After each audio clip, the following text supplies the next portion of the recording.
Welcome guys, welcome to the 8th session of our second chapter, National Income Accounting. So in the earlier chapters, we have been discussing what is circular flow of national income, and then we discussed about the different methods to calculate GDP, expenditure method, income method and product method. Then we discussed about factor price and market price and basic price. Then we move on to discussing about what is GNP and what is national income, personal disposable income, personal income, etc. And in last session we have drawn a box and clearly understand the relation between them. So in this class, now we will be looking on to some permutation combination of this GDP, GNP, factor price, basic price and that thing. അതിനെ വ്യത്യസ്തമായ രീതിയിൽ നമ്മളിങ്ങനെ അങ്ങോട്ടും ഇങ്ങോട്ടും ഇട്ടിട്ട് GDP, GNP എല്ലാം എങ്ങനെ കണ്ടുപിടിക്കാം എന്നുള്ളതാണ് നമ്മൾ നോക്കുന്നത്. സോ ഫസ്റ്റ് GDP എന്ന് വെച്ചാൽ നമ്മൾ എക്സ്പെൻഡിച്ചർ ഇക്വേഷൻ ഇട്ട് C+I+D+X-M അല്ലെങ്കിൽ സമ്മേഷൻ ഓഫ് GVAI നമ്മൾ പറഞ്ഞു, അല്ലെങ്കിൽ ഈ ഫാക്ടേഴ്സ് ഓഫ് ഇൻകത്തിൻ്റെ W+IN+RN+P എന്നും പറഞ്ഞിട്ട് ഇൻകം മെത്തേഡിലൂടെ നമുക്ക് കാൽക്കുലേറ്റ് ചെയ്യാം. അപ്പോൾ നമ്മൾ GDP അറ്റ് മാർക്കറ്റ് പ്രൈസ് ആണ് ഇതെല്ലാം, GDP അറ്റ് മാർക്കറ്റ് പ്രൈസ്. ഇനി ഈ GDP യിൽ നിന്നും GDP അറ്റ് ഫാക്ടർ കോസ്റ്റ് കണ്ടുപിടിക്കണമെങ്കിൽ എന്താ ചെയ്യേണ്ടത്? So factor cost means what? Factor cost is market price plus the net taxes. So ഈ factor cost GDP at factor cost കണ്ടുപിടിക്കണമെങ്കിൽ GDP അറ്റ് മാർക്കറ്റ് പ്രൈസ് എന്ന് ഈ നെറ്റ് ഇൻഡയറക്റ്റ് ടാക്സ്, ഈ net indirect tax എന്ന് പറയുമ്പോൾ എന്തെല്ലാം പെടും? Production ടാക്സും പെടും, പ്രൊഡക്ഷൻ ടാക്സ് ഉണ്ടാവും, പ്രൊഡക്റ്റ് ടാക്സ് ഉണ്ടാവേ, രണ്ട് ടാക്സ് ഉണ്ടാവും. പ്രൊഡക്ഷൻ ടാക്സ് ഉണ്ടാവും, പ്രൊഡക്റ്റ് ടാക്സ് ഉണ്ടാവും. അങ്ങനെയാണ് ഈ നെറ്റ് ഇൻഡയറക്റ്റ് ടാക്സ് നമ്മൾ കുറയ്ക്കുന്നത്. സോ അതങ്ങനെ അത് നിങ്ങൾക്ക് മനസ്സിൽ ഉണ്ടാവും. അതായത് ഫാക്ടർ കോസ്റ്റ് കണ്ടുപിടിക്കണമെങ്കിൽ മാർക്കറ്റ് പ്രൈസ് നിന്ന് നെറ്റ് ഇൻഡയറക്റ്റ് ടാക്സ് കുറയ്ക്കുകയാണ് വേണ്ടത്. അപ്പോൾ ടാക്സ് ഇല്ലാതെ വെറും ഫാക്ടേഴ്സ് ഓഫ് പ്രൊഡക്ഷൻ നിന്ന് മാത്രമുള്ള കോസ്റ്റാണ് ഈ ഫാക്ടർ കോസ്റ്റ്. ഫാക്ടർ കോസ്റ്റിൽ ടാക്സ് ഇല്ല. സോ ഇനി അടുത്ത GDP. ഇനി GDP നമുക്കിനി NDP കണ്ടുപിടിക്കണം. ഇനി ലെറ്റർ മേലാണ് നിങ്ങൾ ശ്രദ്ധിക്കേണ്ടത്. നമ്മൾ GDP, ഇനി അടുത്തൊരു എളുപ്പത്തിന് വേണ്ടി നമുക്ക് NDP ആണ് കണ്ടുപിടിക്കേണ്ടത്. ഈ ഗ്രോസ് മാറ്റി നെറ്റാക്കാൻ വേണ്ടി ഞാൻ എൻ്റെ ക്ലാസ്സിൻ്റെ തുടക്കം തൊട്ടേ പറയുന്നുണ്ട്, ഗ്രോസ് മാറ്റി നെറ്റാക്കണമെങ്കിൽ അതിൽ നിന്ന് ഡിപ്രീസിയേഷൻ അങ്ങ് കുറയ്ക്കുക ചെയ്യുന്നത്. അപ്പോൾ നെറ്റ് ഡൊമസ്റ്റിക് പ്രൊഡക്റ്റ് എന്ന് പറയുന്നത് എന്താണ്? നമ്മൾ ഈ ടേം ഇൻട്രൊഡ്യൂസ് ചെയ്തിട്ടില്ല. ഈ net domestic product GDP minus depreciation. ഈ നെറ്റ് ഡൊമസ്റ്റിക് പ്രൊഡക്റ്റ് ആണ് ഈ GDP നിലനിർത്തി പോകണമെങ്കിൽ എത്ര എമൗണ്ട് ഔട്ട്പുട്ട് ഉണ്ടാകണമെന്ന് പറയുന്ന ഒരു സാധനമാണ് ഈ നെറ്റ് ഡൊമസ്റ്റിക് പ്രൊഡക്റ്റ്. അപ്പോൾ ഇതിൽ നിന്ന് NDP കണ്ടുപിടിക്കണമെങ്കിൽ NDP MP is equal to GDP minus depreciation. ഇത് മാർക്കറ്റ് പ്രൈസ് ആണ്, ഇത് മാർക്കറ്റ് പ്രൈസ്. ഇനിയിപ്പോൾ NDP ഫാക്ടർ കോസ്റ്റ് കണ്ടുപിടിക്കണമെങ്കിലോ ഇതേ സാധനം നെറ്റ് ഇൻഡയറക്റ്റ് ടാക്സ് കുറച്ചാൽ മതി. NDP FC കണ്ടുപിടിക്കണമെങ്കിൽ NDP MP ന്ന് നെറ്റ് ഇൻഡയറക്റ്റ് ടാക്സ് കുറയ്ക്കുക. അപ്പോൾ NDP ഫാക്ടർ കോസ്റ്റ്. അപ്പോൾ ഇവിടെ GDPൻ്റെ ഒരു 4 എണ്ണം, ഗ്രോസും നെറ്റുമായി, മാർക്കറ്റ് പ്രൈസും ഫാക്ടർ കോസ്റ്റുമായി. ഇനി GDP നമ്മൾ NNP എങ്ങനെയാണ് കണ്ടുപിടിക്കുന്നത്? GNP എങ്ങനെയാണ് കണ്ടുപിടിക്കുന്നത്? ഇവിടെ ലെറ്റർ മാറുന്നു നോക്കിയേ. G ഇവിടെ തന്നെ ഉണ്ട്, P ഇവിടെ തന്നെ ഉണ്ട്, ND ആവുക ചെയ്യുന്നത്. നമുക്ക് ഡൊമസ്റ്റിക്കിനെ നാഷണൽ ആക്കണമെങ്കിൽ എന്തായിരുന്നു വേണ്ടത്? നെറ്റ് ഫാക്ടർ ഇൻകം ഫ്രം അബ്രോഡിനെ കൊണ്ട് മൾട്ടിപ്ലൈ AD ആണ് വേണ്ടത്. സോ നിങ്ങൾക്ക് ആ ഒരു ഇത് മനസ്സിലുണ്ടാവും എപ്പോഴും. അതായത് gross നെറ്റാക്കണമെങ്കിൽ depreciation,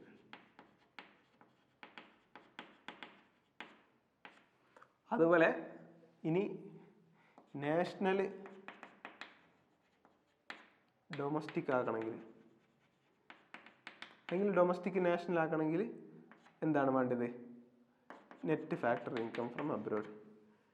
GDP minus net minus depreciation ആണ് ഇവിടെ പ്ലസ് ആണ്. ആ ഒരു ഒന്ന് മൈനസ് ചെയ്യുക, ഡിപ്രീസിയേഷൻ ഇവിടെ പ്ലസ് ചെയ്യുക. അത് നാഷണൽ പ്രൊഡക്റ്റ് ആണ് നമുക്ക് ഡൊമസ്റ്റിക് നിന്ന് കിട്ടണമെങ്കിൽ. ഗ്രോസ് നെറ്റ് ആക്കണമെങ്കിൽ അതിൽ നിന്ന് ഡിപ്രീസിയേഷൻ കുറച്ചാൽ നെറ്റ് കിട്ടും. അപ്പോൾ ഗ്രോസിൻ്റെ നെറ്റിൻ്റെ അർത്ഥം നിങ്ങൾക്ക് മനസ്സിലായി. നെറ്റ് എന്ന് പറയുമ്പോൾ നമ്മുടെ ആ ഡിപ്രീസിയേഷൻ കുറഞ്ഞിട്ടുള്ള എമൗണ്ട് ആണെന്നുള്ളത് മനസ്സിലാക്കുക. അതുപോലെ ഈ ലെറ്ററിൻ്റെതും നിങ്ങളുടെ മനസ്സിലുണ്ടാവുക. സോ നമ്മൾ GNP അറ്റ് മാർക്കറ്റ് പ്രൈസ് കിട്ടണമെങ്കിൽ GDP at market price plus net factor income from abroad കൊണ്ട് നമ്മളത് ആഡ് ചെയ്തു. സോ നമുക്ക് അങ്ങനെ GDP MP കിട്ടി. GDP FC കിട്ടണമെങ്കിലോ FC എന്ന് പറയുമ്പോൾ factor cost. GDP factor cost എന്താണ്? ഓക്കെ GDP അല്ല, ഇവിടെ GNP ആയിരിക്കും കേട്ടോ. GNP അറ്റ് ഫാക്ടർ കോസ്റ്റ് കിട്ടണമെങ്കിൽ GNP at market price minus net indirect taxes. മനസ്സിലായി? അതായത് GNP അറ്റ് ഫാക്ടർ കോസ്റ്റ് ആണ് നമുക്ക് കിട്ടേണ്ടതെങ്കിൽ എന്താക്കണം, GNP അറ്റ് മാർക്കറ്റ് പ്രൈസ് കൊണ്ട് നെറ്റ് ഇൻഡയറക്റ്റ് ടാക്സ് കുറയ്ക്കണം. ഇനി അടുത്തത് NNP അറ്റ് മാർക്കറ്റ് പ്രൈസ് ആണ്.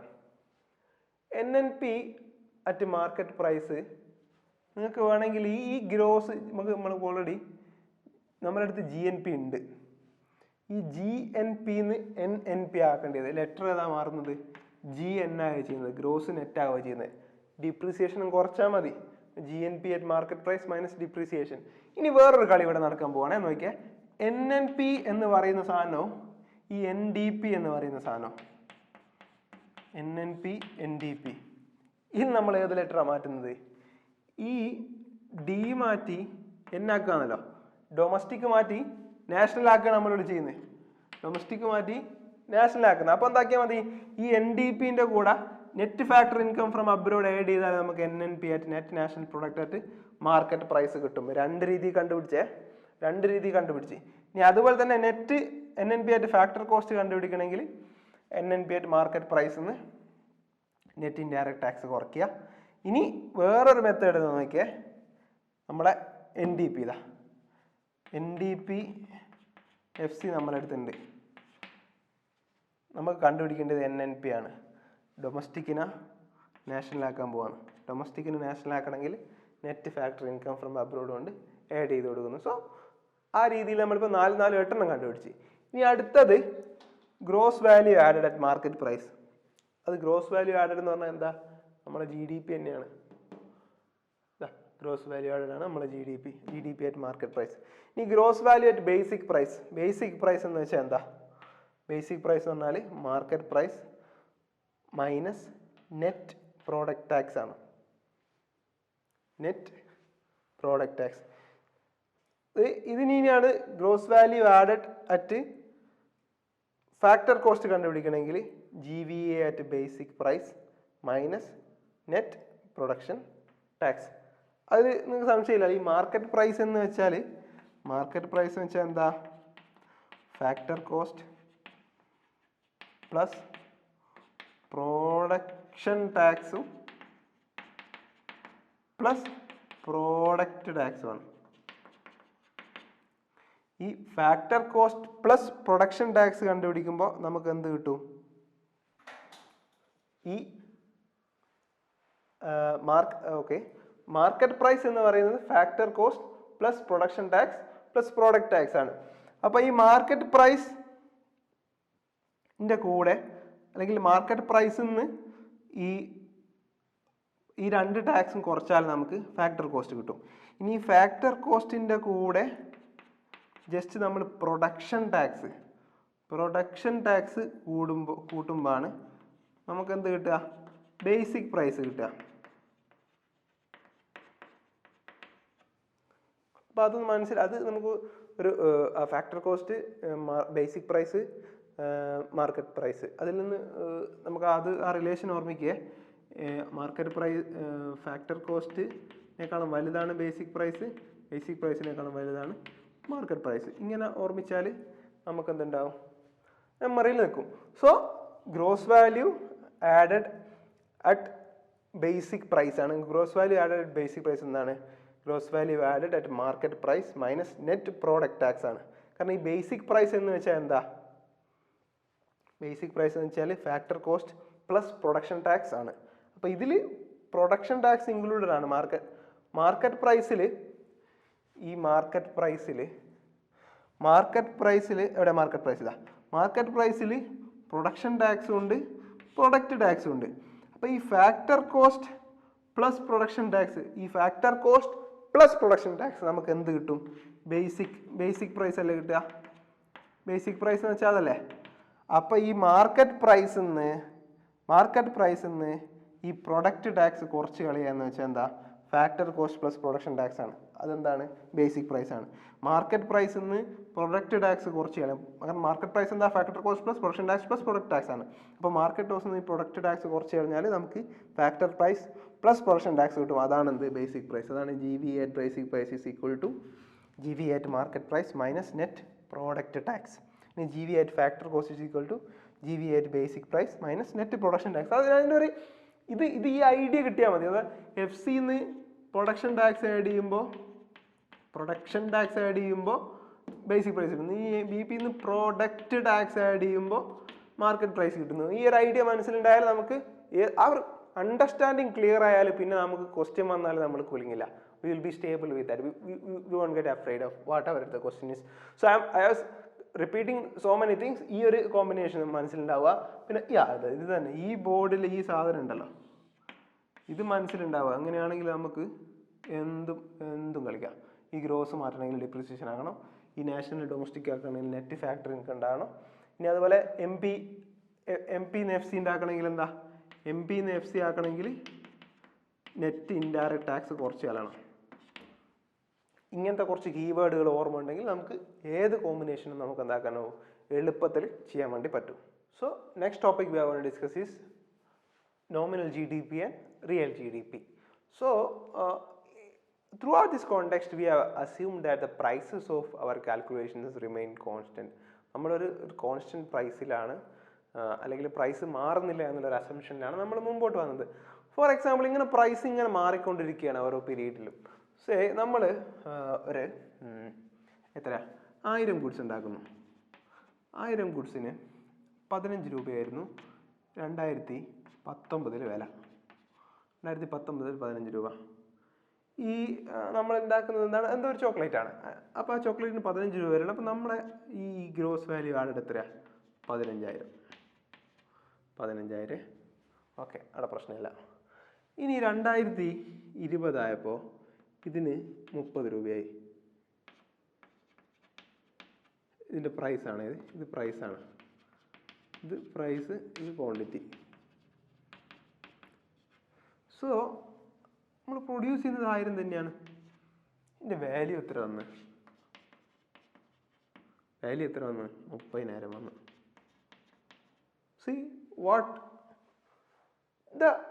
See the prices has changed over the period, right? Prices have changed.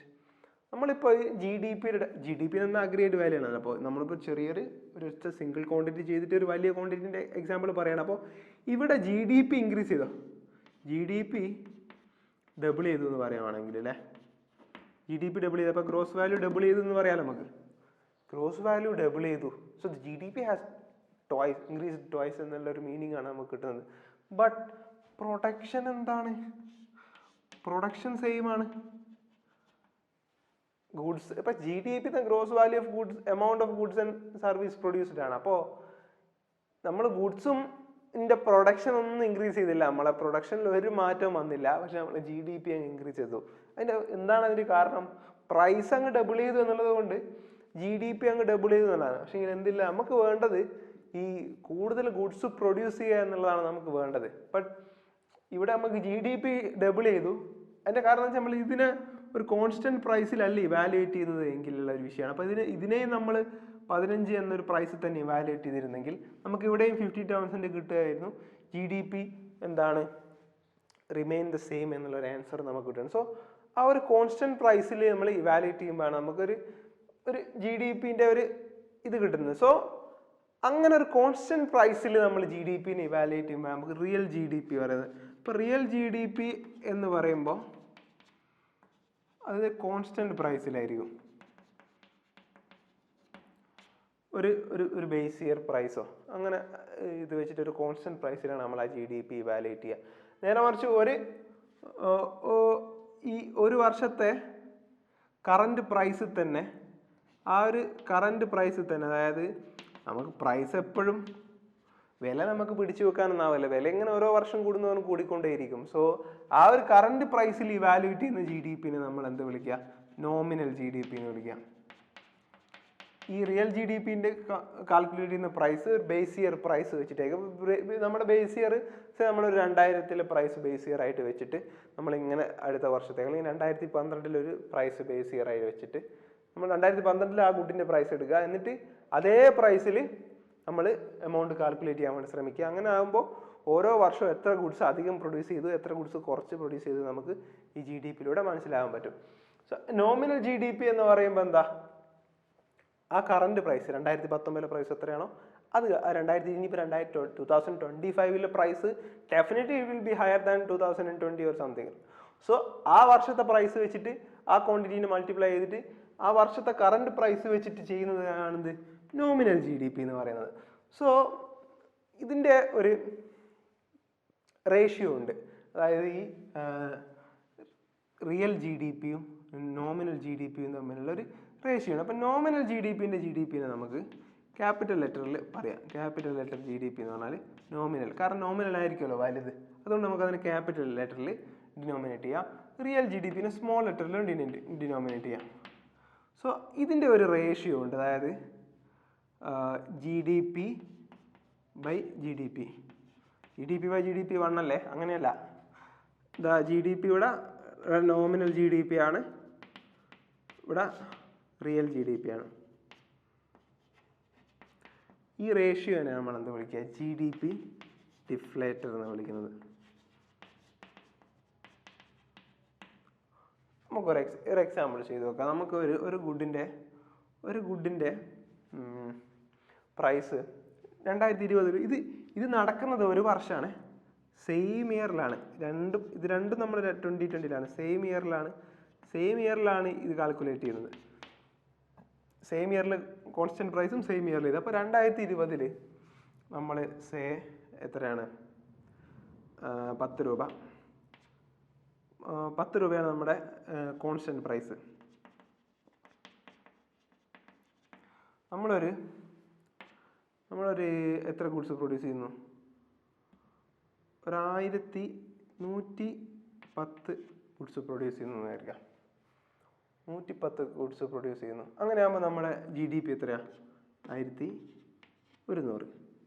ഇനി ഇതാണ് നമ്മളെ കറണ്ട് പ്രൈസ് 15 ആണ്. 15-ന് നമ്മൾ 110 കറണ്ട് പ്രൈസാണ്. കറണ്ട് പ്രൈസ് നമ്മളിത് എത്രയായിരിക്കും, 110 × 15 എത്രയാണ്, 110 × 15 1650. 110 580 1650. സോ ഇനി നമ്മൾ GDP ഡിഫ്ലേറ്റർ കാൽക്കുലേറ്റ് ചെയ്യാൻ വേണ്ടി ശ്രമിക്കുകയാണ്. സോ GDP ഡിഫ്ലേറ്റർ എന്ന് പറയുമ്പോൾ എന്താണ്, ഇതിലേതാ ബിഗ് GDP ആണ്, ക്യാപിറ്റൽ ലെറ്റർ ബിഗ് GDP, ഇത് സ്മോൾ GDP. അപ്പോൾ GDP deflator is equal to എന്താ 1100 ബൈ, അല്ല ഇതല്ലേ വലുതല്ലേ മുകളിൽ വരിക, 1650. ഇവിടെ മാറിപ്പോയിട്ടുണ്ട്. So this is our small letter GDP. ഇതാണ് നമ്മൾ കോൺസ്റ്റന്റ് പ്രൈസിൽ ഇതാക്കുന്ന നമ്മുടെ റിയൽ GDP. ഇനി ക്യാപിറ്റൽ നമ്പറിന് ക്യാപ്സ് വലിയ ലെറ്റർ വലുതിനെ, അപ്പോൾ GDP നോമിനൽ GDP ആയിരിക്കും വലുത്, കാരണം എന്താ കറണ്ട് പ്രൈസിലുള്ള GDP ആയിരിക്കും വലുത്. സോ ആ GDP-നെ നമ്മൾ ഇങ്ങനെ ക്യാപ്സ് ലെറ്റർ GDP വെച്ചിട്ട് ഡിനോമിനേറ്റ് ചെയ്യുന്നത്. അപ്പോൾ GDP ഡിഫ്ലേറ്ററിൻ്റെ ഇക്വേഷൻ എന്താ, GDP capital GDP by GDP. ഇങ്ങനെ ഓർമ്മിക്കണമെന്നില്ല, nominal by real. Nominal by real ആണ്. നോമിനൽ GDP എത്ര, നോമിനൽ GDP കറണ്ട് പ്രൈസിലാണ് കാൽക്കുലേറ്റ് ചെയ്യുക. കറണ്ട് പ്രൈസിൽ കാൽക്കുലേറ്റ് ചെയ്യുന്നത് നോമിനൽ GDP, ഈ കോൺസ്റ്റന്റ് പ്രൈസിൽ കാൽക്കുലേറ്റ് ചെയ്യുന്നത് real GDP. So nominal GDP 1650 by 1100. 0 cancel ചെയ്യും, ഇതിൽ 5 പോവും. So 33/22, that is 3/2, that is 1.5. So നമുക്ക് എന്താക്കി, ഈ GDP ഡിഫ്ലേറ്റർ എന്തായി 1.5 ആണെന്ന് നമുക്ക് കിട്ടി. സോ ഈ GDP ഡിഫ്ലേറ്റർ എന്താണ് നമ്മളോട് പറയുന്നത്, സോ GDP ഡിഫ്ലേറ്റർ നമ്മളോട് പറയുന്നത് വെച്ചാൽ എമൗണ്ട് ഓഫ് പ്രൈസ് ഇൻക്രീസ് ചെയ്ത്, എത്ര എമൗണ്ടിൽ പ്രൈസ് ഇൻക്രീസ് ചെയ്തു ബേസ് ഇയറിനെ വെച്ചിട്ട് എന്നുള്ളതാണ്. നോക്കിയാൽ ഇവിടെ 10 ആയിരുന്നു നമ്മളെ ഇത്, അപ്പോൾ 10-ന്ന് 15 എന്ന് വെച്ചാൽ എന്താ അതിൻ്റെ അർത്ഥം, അത് 1.5 ടൈംസ് ഇൻക്രീസ് ചെയ്തു എന്നല്ലേ. കാരണം എന്താ 10 × 1.5 എത്രയാ, = 15. അപ്പോൾ GDP ഡിഫ്ലേറ്ററിലൂടെ എത്ര അധികം ഒരു പ്രൈസ് നമുക്കൊരു ബേസ് ഇയർ വെച്ചിട്ട് നമ്മളെ ബേസ് ഇയറിനെ അപേക്ഷിച്ചിട്ട് ഈ കറണ്ട് ഇയറിൽ എത്ര എമൗണ്ടിൽ നമ്മളെ പ്രൈസ് ചേഞ്ച് ഉണ്ടായി അല്ലെങ്കിൽ ഒരു എമൗണ്ടിൽ പ്രൈസ് ഇൻക്രീസ് ഉണ്ടായി എന്നുള്ളത് നമുക്ക് GDP ഡിഫ്ലേറ്റർ വെച്ചിട്ട് പറയാൻ പറ്റും. We can also measure using another method how much price has changed in economy. Now we have price change പറയാൻ വേണ്ടി നമ്മൾ നോമിനൽ GDP റിയൽ GDPയുടെ റേഷ്യോ വെച്ചിട്ട് നമുക്ക് പ്രൈസ് ചേഞ്ച് പറയാൻ പറ്റും. സോ അതർ വേ എന്ന് പറയുന്നത് കൺസ്യൂമർ പ്രൈസ് ഇൻഡെക്സ് ആണ്. സോ കൺസ്യൂമർ പ്രൈസ് ഇൻഡെക്സ് വെച്ചിട്ട് നമുക്ക് എന്താക്കാനാവും, എത്രത്തോളം പ്രൈസ് ചേഞ്ച് ഒരു എക്കണോമിയിൽ ഉണ്ടായി എന്ന് പറയാനാവും. So let's understand the CPI or consumer price index with an example. Say an economy is നമ്മളൊരു കൺസ്യൂമർ, ഇത് കൺസ്യൂമറിൻ്റെ സൈഡിലാണ്, കൺസ്യൂമർ വാങ്ങുന്ന ഗുഡ്സിൻ്റെ ഇതിലാണ് നമ്മൾ കൺസ്യൂമർ പ്രൈസ് ഇൻഡെക്സ് എന്ന് പറയുമ്പോൾ കൺസ്യൂമർ പ്രൈസ് ഇൻഡെക്സ്. സോ ഒരു കൺസ്യൂമർ 90 കിലോ റൈസും 5 ജോഡി ഡ്രസ്സും അല്ലെങ്കിൽ 5 ഡ്രസ്സുമാണ് ക്ലോത്തുമാണ് വാങ്ങുന്നത്. സോ 90 കിലോ റൈസും 5 ഡ്രസ്സും 90 കിലോ റൈസ് ആൻഡ് 5 ഡ്രസ്. 2010 അരിയുടെ വില 10 രൂപയാണ്. അപ്പോൾ അരിക്ക് വേണ്ടി എത്ര ചിലവാക്കി? 90 × 10. 90 കിലോ ആണല്ലോ വാങ്ങേണ്ടത്, അപ്പോൾ 10 രൂപ കിലോന് വില, അങ്ങനെ 90 × 10. So in 2010 the price of cloth is again 100 rupees. So 5 × 100. So how much amount has he spent? So how much is the amount he spent? So 900 plus 500, that's 1400. Okay, good. 1400. He has spent 1400 in 2010. Then in 2015 the price has changed to 15 and 120. He consuming 90 kilo rice and 5 kilo clothes only, but the price has changed. So how much he will be giving? 90 into the change in price 15 plus 5 into 120. 19 into 15 is 1350 plus 5 into 120 is 600. That will give you 1950. So 1950. So ഇനി നമ്മൾ ഇതിൻ്റെ consumer price index കണ്ടുപിടിക്കാൻ വേണ്ടി പോവാണ്. So the consumer price index means നമ്മളെന്താണ് നമ്മൾ ഈ ഒരു വർഷത്തെ അല്ലെങ്കിൽ ഒരു കറണ്ട് സെയിം ബണ്ടിലായിരിക്കും. അതാണ് നമ്മൾ നോട്ട് ചെയ്യേണ്ടത്. സെയിം ബണ്ടിലായിരിക്കും. 90 5 എപ്പോഴും 2 സമയം നമ്മൾ സെയിം ബണ്ടിലാണ് നമ്മൾ കാൽക്കുലേറ്റ് ചെയ്യുന്നത്. അപ്പോൾ ആ വർഷത്തെ നമ്മൾ ആ ബണ്ടിൽ വാങ്ങാൻ വേണ്ടി ചിലവാക്കിയ പൈസ ഡിവൈഡ് ബൈ മുമ്പത്തെ വർഷം നമ്മൾ 2015 ഈ ബണ്ടിൽ വാങ്ങാൻ വേണ്ടി ഈ പൈസ ചിലവാക്കി, അതുപോലെ തന്നെ 2010 ആ ബണ്ടിൽ വാങ്ങാൻ വേണ്ടി സെയിം ബണ്ടിൽ വാങ്ങാൻ വേണ്ടി ഇത്രയും എമൗണ്ട് പൈസ ആക്കി. അപ്പോൾ അത് തമ്മിലുള്ള ഒരു റേഷ്യോ ആണ് കൺസ്യൂമർ പ്രൈസ് ഇൻഡെക്സ് നമുക്ക് തരുന്നത്. സോ ആ റേഷ്യോനെ ഈ കൺസ്യൂമർ പ്രൈസ് ഇൻഡെക്സിൻ്റെയും ഈ 2 വർഷത്തെ പ്രൈസിൻ്റെ ഇൻഡെക്സിൻ്റെ ആ റേഷ്യോനെ നമ്മൾ 100 കൊണ്ട് മൾട്ടിപ്ലൈ ചെയ്യാണ്. അപ്പോൾ നമുക്ക് ഈ ആൻസർ കിട്ടുക. So what will be the consumer price index? 1950 by 1400 into 100. ഇത് ചെയ്യുമ്പോൾ നമുക്ക് കിട്ടുന്ന വാല്യൂ ഇൻറ്റു 100 എത്ര ടു 0 കട്ടായി, 0 ഇവിടെയും 0 കട്ടായി. അപ്പോൾ 195 ബൈ ഇവിടെ കട്ടാവില്ല, 1950 ബൈ 14 കിട്ടും. അത് ഒരു 139 അപ്രോക്സിമേറ്റ് ആണ്. അപ്രോക്സിമേറ്റ്ലി 139ൻ്റെ അടുത്ത് വാല്യൂ ഉണ്ടാവും. സോ അപ്പോൾ നമ്മൾ ഈ കൺസ്യൂമർ പ്രൈസ് ഇൻഡെക്സ് ഇപ്പോൾ എന്ന് വെച്ചാൽ ഒരു 1.5 ടൈംസ് അല്ല, ഒരു 139% ഇൻക്രീസ് ആണ് ഉണ്ടായത് എന്നുള്ളതാണ്. അപ്പോൾ 1400ൻ്റെ ഒരു 139% ഇൻക്രീസ് ഉണ്ടായി 2015 ആകുമ്പോഴത്തേക്ക്. 100%ൻ്റെ കൂടെ ഒരു 39% കൂടെ, അല്ലെങ്കിൽ 39% എന്തായി ഇൻക്രീസ് ഉണ്ടായി പ്രൈസിൽ ആ ബണ്ടിൽ വാങ്ങാൻ വേണ്ടി. അങ്ങനെ ഇതിൻ്റെ 1400ൻ്റെ ടൈംസ് 139% ആയി. അതായത് 1400ൻ്റെ 139 ടൈംസ് ആണ് 1950 ആയത്, അല്ലെങ്കിൽ 39% ഇൻക്രീസ് ചെയ്തു. ഈ റിയൽ GDPൻ്റെ നോമിനൽ GDPൻ്റെ കേസിൽ നമുക്ക് പെർസെൻറ്റേജ് ടേംസിൽ പറയാം. നേരത്തെ നമുക്ക് കിട്ടിയ 1.5നെ 100 കൊണ്ട് മൾട്ടിപ്ലൈ ചെയ്താൽ 150 കിട്ടും. 150 കിട്ടും. ആ സെയിം 150 ടൈംസ് ഇൻക്രീസ് ആയിരുന്നു നേരത്തെ real G D P nominal G D പിന്റെ കേസിൽ ഉണ്ടായിരുന്നത്. ഇവിടെ 139% ടൈംസ് ഇൻക്രീസ് ആണ് എന്ത് കൺസ്യൂമർ പ്രൈസ് ഇൻഡെക്സിന്റെ കേസിൽ ഉണ്ടായത്. So normally this is consumer price index. Consumer മാർക്കറ്റിൽ കൊടുക്കുന്ന വിലയാണ്, അതായത് നമ്മൾ ഒരു റീറ്റെയിലറിന് കൊടുക്കുന്ന വിലയാണ്. സോ ചില സ്ഥലത്ത് അത് കൺസ്യൂമർ പ്രൈസ് ഇൻഡെക്സ് ആയിരിക്കണമെന്നില്ല, ഹോൾസെയിൽ പ്രൈസ് ഇൻഡെക്സ് ഉണ്ടാവും. ഹോൾസെയിൽ പ്രൈസ് ഇൻഡെക്സ് കാരണം നോർമലി അതൊരു ചില ആളുകൾ അത് സ്റ്റാൻഡേർഡ് ആയിട്ട് എടുക്കുന്നത്. കാരണം ഹോൾസെയിൽ പ്രൈസ് ചിലപ്പോൾ കോൺസ്റ്റന്റ് ഒരേ യൂണിഫോമിലാകാനുള്ള ചാൻസ് ഉണ്ട്. നേരെ കുറച്ച് കൺസ്യൂമറിൻ്റെ അടുത്ത് നിന്ന് റീറ്റെയിൽ വാങ്ങുന്ന എമൗണ്ട് ചിലപ്പോൾ റൂറൽ ഏരിയയിൽ കൂടുതലായിരിക്കും, അർബൻ ഏരിയയിൽ കുറവായിരിക്കും. അങ്ങനെ നമ്മൾ റിയൽ എസ്റ്റേറ്റ് കോസ്റ്റ് അങ്ങനെ കുറേ സംഗതികൾ കൂടെ റീറ്റെയിൽ പ്രൈസിന് എൻഡ് പ്രൈസിൽ നമ്മൾ വെജിറ്റബിൾസ് ഇപ്പം മാർക്കറ്റിൽ നിന്ന് വാങ്ങുമ്പോൾ ഓരോ നാട്ടിലും ടൗണിലാണെങ്കിൽ ചിലപ്പോൾ വില കുറയും, നാട്ടിൻ പുറത്താകുമ്പോൾ വില കൂടും. സോ റീറ്റെയിൽ പ്രൈസിൽ ചിലപ്പോൾ വ്യത്യാസം ഉണ്ടാകും. സോ ഹോൾസെയിൽ പ്രൈസ് ഇൻഡെക്സ് എടുക്കാനുള്ള ഒരു കാരണം ചിലപ്പോൾ അതായിരിക്കാം. കാരണം എന്താണ്, ഹോൾസെയിൽ പ്രൈസ് എപ്പോഴും ചിലപ്പോൾ ഒരേ രീതിയിൽ വരാനുള്ള ചാൻസ് ഉണ്ട്. സോ വാട്ട് എവർ വേ നമ്മൾ ഹോൾസെയിൽ പ്രൈസ് ഇൻഡെക്സ് കൺസിഡർ ചെയ്യുമ്പോൾ 2010 ഹോൾസെയിൽ പ്രൈസും 2015 ഹോൾസെയിൽ പ്രൈസുമാണ് നമ്മൾ കൺസിഡർ ചെയ്യുക.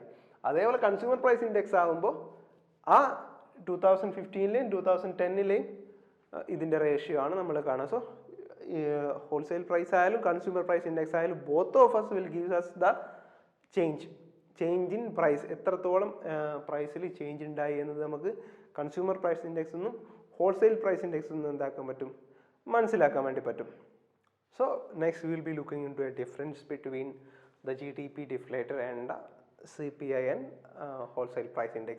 So both of them are used for comparing the change of prices. രണ്ടിലുണ്ടാകുന്ന പ്രൈസ് ചേഞ്ചിന്റെ കമ്പാരിസന് വേണ്ടിയിട്ടാണ് രണ്ടും ഉപയോഗിക്കുന്നത്. സോ ഈ ഹോൾസെയിൽ പ്രൈസ് ഇൻഡെക്സ് എന്ന് പറഞ്ഞാൽ പ്രൊഡ്യൂസർ പ്രൈസ് ഇൻഡെക്സ് എന്നല്ല ഈ ഹോൾസെയിൽ പ്രൈസ് ഇൻഡെക്സിനെ വിളിക്കാറുണ്ട്. So you have to keep in mind ഈ കൺസ്യൂമർ പ്രൈസ് ഇൻഡെക്സ് എന്ന് പറയുമ്പോൾ goods and service purchased by consumers ആണ്. കൺസ്യൂമേഴ്സ് വാങ്ങുന്ന ഗുഡ്സ് ആൻഡ് സർവീസ് കംപ്ലീറ്റ് ഈ CPIയിൽ ഇൻക്ലൂഡഡ് ആയിരിക്കും കൺസ്യൂമർ പ്രൈസ് ഇൻഡെക്സിൽ. സോ കൺസ്യൂമർ ആ ഗുഡ് വാങ്ങണം. ചില എക്കണോമിയിൽ എല്ലാ ഗുഡും കൺസ്യൂമർ വാങ്ങണമെന്നില്ല. ആ എക്കണോമിയിൽ ഇന്ത്യൻ എക്കണോമിയിൽ പ്രൊഡ്യൂസ് ചെയ്യുന്ന എല്ലാ ഗുഡും ഇന്ത്യൻ കൺസ്യൂമേഴ്സ് വാങ്ങില്ല. ചിലതങ്ങ് വിദേശത്തേക്ക് എന്താകും കയറ്റി അയക്കപ്പെടും. സോ എല്ലാ goods and services produced in economy is not calculated in consumer price index. whereas in GDP all goods and service in the economy is calculated. GDP എന്ന് പറഞ്ഞാൽ aggregate amount of goods and service produced in economy, അതാണ് GDPയുടെ definition തന്നെ. അപ്പോൾ GDP ഡിഫ്ലേറ്ററിൽ നമ്മൾ nominal GDP ആയാലും real GDP ആയാലും അതിൻ്റെ ഡിഫ്ലേറ്ററിൽ എന്താവും, all goods and service produce in എക്കണോമിൻ്റെ മൊത്തം amount of goods and service produce in economy consider ചെയ്യുമ്പോൾ GDP ഇൻ ദ എക്കണോമി. നമ്മൾ ആ GDPൻ്റെ ആ ഗ്രോസ് ഡൊമസ്റ്റിക്കിൻ്റെ ആ ടെറിട്ടറിൻ്റെ കാര്യങ്ങളെല്ലാം നമ്മൾ പറഞ്ഞു. നേരെ CPIയിൽ ആ കൺസ്യൂമർ അത് വാങ്ങണം. Only if consumer buys that good, it will be included in the consumer price index. So that is the first difference. The second difference is price of imported goods are included. Why? In consumer price index, price of imported goods are included because consumers imported good വാങ്ങുന്നുണ്ടെങ്കിൽ consumer എന്ത് ചെയ്യുന്നു എന്നുള്ളതാണ് consumer price index നോക്കുന്നത്. So consumers will be buying imported goods. അവർ ചിലപ്പോൾ ചൈനയിൽ നിന്ന് import ചെയ്ത ഗുഡ്സോ അങ്ങനെ എവിടെ നിന്ന് ഇമ്പോർട്ട് ചെയ്ത ഗുഡ്സോ അവർ വാങ്ങുന്നുണ്ടാവും, കൺസ്യൂമേഴ്സ് വാങ്ങുന്നുണ്ടാവും. So in consumer price index that imported goods will be included. Whereas in GDP, you know that in GDP doesn't include what? Imported goods. Imported goods GDPയിൽ included അല്ല. സോ ആ ഒരു ഡിഫറൻസ് ഉണ്ട്. നമ്മൾ ഫസ്റ്റ് ഡിഫറൻസ് എന്താണ്, എല്ലാ ഗുഡ്സും consider ചെയ്യില്ല. GDP എല്ലാ ഗുഡ്സും കൺസിഡർ ചെയ്യും. Consumer price index imported goods consider ചെയ്യും, price of imported goods consider ചെയ്യും. വേറെ GDP എന്താവില്ല, ഇമ്പോർട്ടഡ് ഗുഡ്സ് കൺസിഡർ ചെയ്യില്ല. മൂന്നാമത്തെ ഡിഫറൻസ് ഞാൻ പറഞ്ഞത് എന്താണ്, സെയിം വെയിറ്റ് ആണ്. നമ്മൾ നേരത്തെ പറഞ്ഞപ്പോൾ ആ 90 കിലോ അരി 90 kilo rice and 5 clothes, 90 kilo rice and 5 clothes. Only the year is changed, right? Year മാത്രമാണ് മാറിയത്. അപ്പോൾ ആ ഒരു സെയിം വെയിറ്റ് ആയിരിക്കും എപ്പോഴും. അതായത് ഒരു ബണ്ടിൽ, ആ ഒരു ബണ്ടിൽ 2010 വാങ്ങാൻ എത്ര, ആ ഒരു ബണ്ടിലിനെയാണ് നമ്മൾ വെയിറ്റ് എന്ന് വിളിക്കുന്നത്. സോ ആ വെയിറ്റ് ആണ് നമ്മൾ നേരത്തെ എടുത്ത വെയിറ്റ് ആണ് എന്ത്, 95. ആ 90 kilo rice 5 piece of cloth, അതാണ് നമ്മൾ നേരത്തെ എടുത്ത വെയിറ്റ്. അത് 2010 വെയിറ്റും 2015 വെയിറ്റും നമ്മൾ കമ്പയർ ചെയ്യാണ് ചെയ്തത്. അപ്പോൾ അത് രണ്ട് സെയിം വെയിറ്റ് ആണ് നമ്മൾ കൺസ്യൂമർ പ്രൈസ് ഇൻഡെക്സ് കമ്പയർ ചെയ്യുമ്പോൾ എടുക്കുക. GDP അങ്ങനെയല്ല, വെയിറ്റ്സ് എല്ലാം ഡിഫർ ചെയ്യുമ്പോൾ ഒരേ എമൗണ്ട് ഓഫ് ഗുഡ്സ് ഒന്നല്ല. കാരണം എത്ര ഡിഫറൻസ് ഉണ്ടായി on production of goods and service എന്നുള്ളതാണ് GDP കൺസിഡർ ചെയ്യുന്നത്. So the consumer price index weights will be same, whereas in GDP weights will different. So concluding one, the first thing is that what consumer price index will only include the goods consumed by consumers, whereas in GDP it will include all the goods produced. Whereas in consumer price index, the price of imported goods will be included, because consumer imported goods വാങ്ങുന്നുണ്ടെങ്കിൽ price of imported goods will be included, whereas in GDP the price of imported goods will not include. In CPI there is same weights are used. In GDP, what GDP deflator weights will be different. So in this session, firstly we discussed about the permutation combinations of GNP, GDP, factor cost, market price, and അതിൻ്റെ ഒരു different ടൈപ്പിലുള്ള combinations അങ്ങനെ ആയാലും ഇങ്ങനെ ആയാലും എങ്ങനെ ഉണ്ടാവും എന്നുള്ളതാണ് നമ്മൾ ഡിസ്കസ് ചെയ്തത്. Then we move on to discuss about what real GDP and nominal GDP. Then we try to discuss what consumer price index, and this at last we had a comparison between what consumer price index and GDP deflator. So that's all we have studied in this session. Thank you.